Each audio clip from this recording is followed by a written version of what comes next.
Go.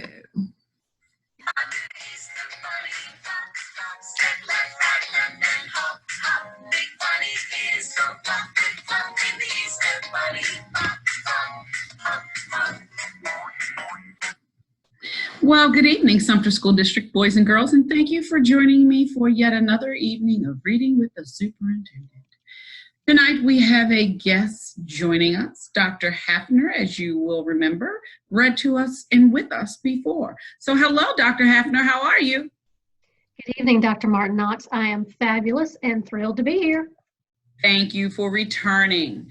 This evening we're going to share in reading with a book that is very appropriate for this time of year. Spring is upon us, and so is the Easter holiday. So I think the book that we have selected to read is very fitting. Won't you say so, Dr. Hafner?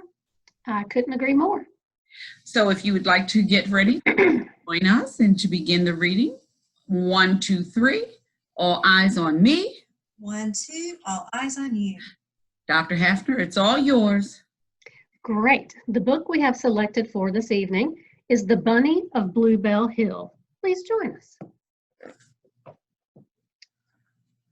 I want to make sure you can see the pictures. At the top of Bluebell Hill, there was an old oak tree, and underneath that oak tree, there was a burrow, and in that burrow lived a bunny.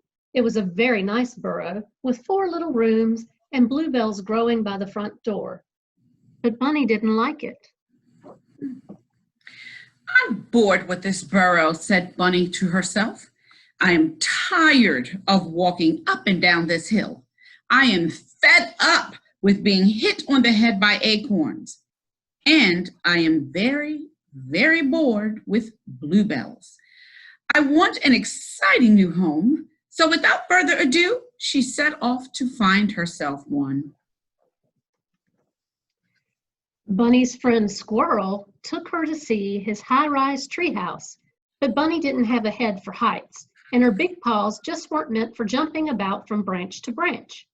I'm sorry, Squirrel, said Bunny. I think I need something a little closer to the ground.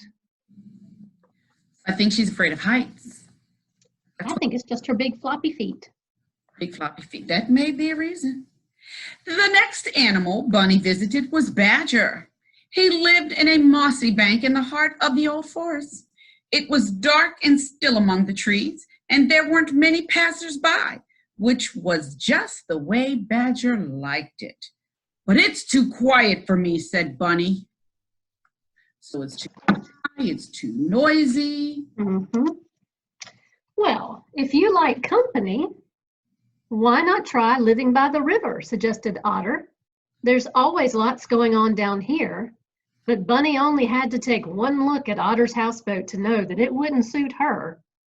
It's much too wet here for me, she wailed. Then what about the meadow where Field Mouse lives, suggested Otter. Field Mouse seemed happy living in the meadow, but no matter how hard she tried, Bunny just could not get comfortable there. For a start, there was no shade anywhere, and when the sun beat it down, it was very hot. And the pollen from the poppies was extremely sneezy, and the wheat stalks were scratchy. So that was no good either. I don't think I would survive there either with my allergies. I don't think you or I would be good there. What about Owl's house, suggested Field Mouse. Owl lived in the loft of the old barn. It was certainly dry and very clean, but there was something wrong with that too. It's just too drafty, said Bunny. Would she ever find a new home? What does drafty mean? There may be air coming in through the cracks, so it's breezy inside the shelter. Okay, so it would be kind of chilly. I think I would like it there. Could be. In the shadow of the mountain, the little rabbit found an empty cave. It was slightly gloomy, but at least there was lots of space.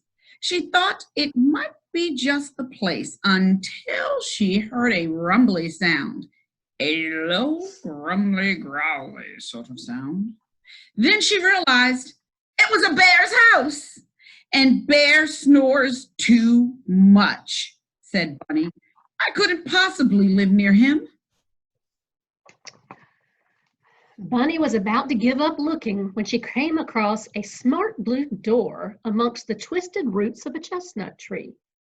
This would be perfect, said Bunny to herself. But something seemed wrong. The place had a funny smell, a frightful, foxy sort of smell. Suddenly, Bunny felt very afraid, and she ran away as fast as she could. Bunny ran and ran past the barn and the field and the river and the forest, all the way back to Blue Hill. She ran up the hill, past the bluebells and the oak tree, and straight in through her own front door. Bunny looked around her little burrow. It's not too hot or too wet. It's not too quiet or too noisy. In fact, it's just the perfect place for me, said Bunny happily. And so it was. So Bluebell Hill was a perfectly fine home after all. Absolutely. My grandma always says that the grass isn't green on the other side. Just be careful. That's exactly right. She needed to be grateful for what she had. And I Absolutely.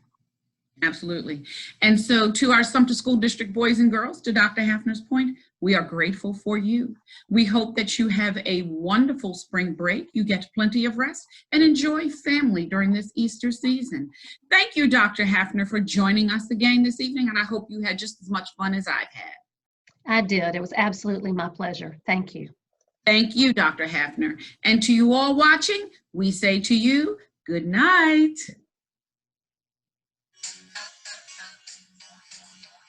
you ever seen the Easter Bunny? Have you ever seen the Easter Bunny?